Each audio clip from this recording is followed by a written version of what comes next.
മാന്യ സദസ്സിന് വന്ദനം. ദൈവകേന്ദ്രീകൃത കുടുംബങ്ങൾ ദൈവവിളിയുടെ ശക്തിയും സ്രോതസ്സും.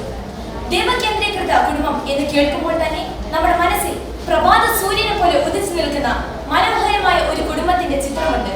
മരപ്പണിക്കാരനായ വിശുദ്ധ യോസേപ്പും വീട്ടമ്മയായ മറിയവും ഉണ്ണീശോയും അടങ്ങുന്ന ഒരു കുടുംബം. തകർന്ന് തരിപ്പണമാകാനുള്ള എല്ലാ സാധ്യതകളും ഉണ്ടായിരുന്ന ഈ കുടുംബം എങ്ങനെ ദൈവകേന്ദ്രിത കുടുംബമായി? അനുകൂലവും പ്രതികൂലമായ സാഹചര്യങ്ങളിൽ ദൈവത്തിന്റെ സ്വരം പ്രാർത്ഥനയിലൂടെ ശ്രമിച്ച് ദൈവത്തോട് ആലോചന ചോദിച്ച് ദൈവഹിതം മനസ്സിലാക്കി തന്റെ സ്വന്തം ജീവിത സ്വപ്നങ്ങളെക്കാൾ ദൈവത്തിന്റെ സ്വപ്ന സാക്ഷാത്കാരത്തിന് പ്രാധാന്യം നൽകി ജീവിതത്തെ ക്രമീകരിച്ചപ്പോൾ ദൈവകേന്ദ്രിത കുടുംബമായി മാറി. അപ്പോസ്തല പ്രവർത്തനങ്ങൾ 16:31 പറയുന്നു, കർത്താവായ യേശുവിൽ വിശ്വസിക്കുക, നീയും നിന്റെ കുടുംബം രക്ഷ പ്രാപിക്കും. അതെ, വിശ്വാസമാകുന്ന വടക്കൂറുള്ള മണ്ണിൽ സ്നേഹത്തിന്റെയും പൊരുമയുടെയും വിത്തുകൾ വിതച്ച് പ്രാർത്ഥനയാകുന്ന ജലം നൽകി ക്ഷമയുടെയും വിനയത്തിന്റെയും വളം നൽകി പോഷിപ്പിച്ച നന്മയുടെ വിലനിലമായി തീർത്ത ഒത്തിരിയേറെ ദൈവകേന്ദ്രിത കുടുംബങ്ങൾ സഭാ പാരമ്പര്യത്തിലുണ്ട്. ഏറ്റവും നല്ലൊരു ഉദാഹരണം ദൈവവിളികളാൽ സമ്പന്നമായ വിശുദ്ധരുടെ വിലനിലമായ വിശുദ്ധ കൊച്ചുതലച്ചട കുടുംബം തന്നെയാണ്. അതേപോലെ നമ്മുടെ കുടുംബം എങ്ങനെ ദൈവകേന്ദ്രിത കുടുംബങ്ങളാക്കാം? ദൈവവിളിയുടെ ശക്തിയും സ്രോതസ്സുമായി മാറ്റിയെടുക്കാം.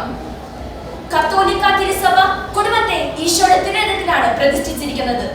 ദിവസവും അതിരാവിലെ ഉണർന്ന് തിരുഹൃദയ രൂപത്തിന് മുൻപിൽ കുടുംബങ്ങളെ സമർപ്പിച്ചുകൊണ്ട് ദിനചരി ആരംഭിക്കുന്ന കുടുംബം, അനുദിനം വിശുദ്ധ കുർബാനയിൽ പങ്കെടുക്കുന്ന, ഉത്തരവാദിത്തങ്ങൾ നിഷ്ഠയോടെ നിർവഹിക്കുന്ന, സന്ധ്യാമണി മുഴങ്ങുമ്പോൾ കുടുംബാംഗങ്ങളെല്ലാം ഒരുമിച്ച് പ്രാർത്ഥന ചൊല്ലി പരസ്പരം സ്തുതി ചൊല്ലി അന്നത്തെ വിശേഷങ്ങൾ പരസ്പരം പങ്കുവെച്ച് സ്നേഹവും കൂട്ടായ്മയും അനുഭവിക്കുമ്പോൾ വിശുദ്ധ ചാമർ പിതാവ് പറഞ്ഞതുപോലെ ആകാശമോക്ഷത്തിന്റെ പതിപ്പായി ഓരോ കുടുംബവും മാറും.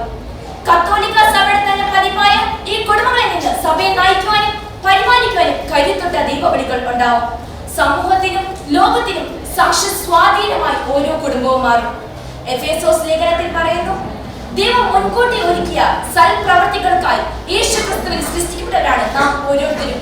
എന്നാൽ ദൈവിക പദ്ധതിയുടെ ഭാഗമാണ് തങ്ങളുടെ കുടുംബവും ദൈവം നൽകുന്ന മക്കളും എന്ന് തിരിച്ചറിയാതെ സ്വാർത്ഥ താല്പര്യങ്ങൾക്ക് വേണ്ടി സ്വന്തം ഉദരത്തിൽ ഉരുവാക്കപ്പെടുന്ന കുഞ്ഞുങ്ങളെ പിറന്നു വീഴാൻ അനുവദിക്കാതെ ഉദരത്തിൽ വെച്ച് തന്നെ പിഴുതി മാറ്റാൻ ജീവിത പങ്കാളികൾ ഒരുമിച്ച് തീരുമാനമെടുക്കുമ്പോൾ ഒരുപക്ഷെ ഈ ലോകത്തെ തന്നെ മാറ്റിമറിക്കാൻ മാത്രം കരുത്തുട്ട എത്ര ദൈവവിളികളാകാം എങ്ങും ഫലം ചൂടാതെ കൊഴിഞ്ഞോണ്ട് വീണോണ്ടിരിക്കുന്നത്.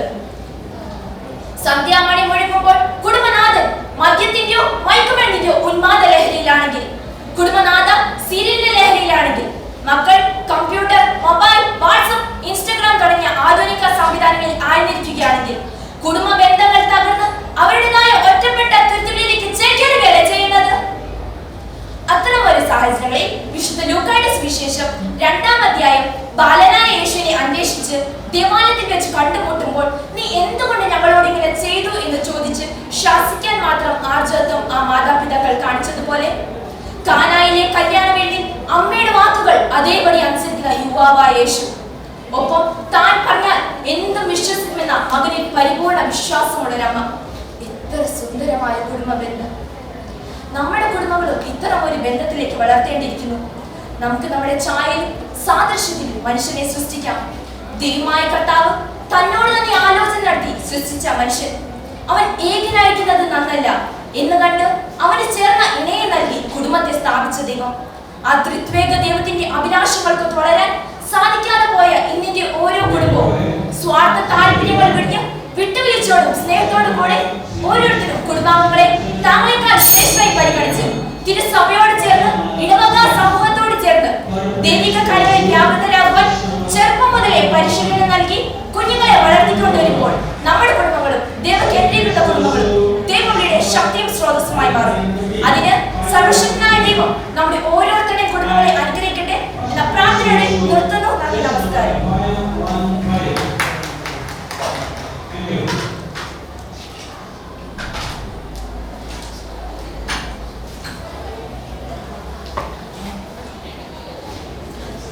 Sistem Ragu ini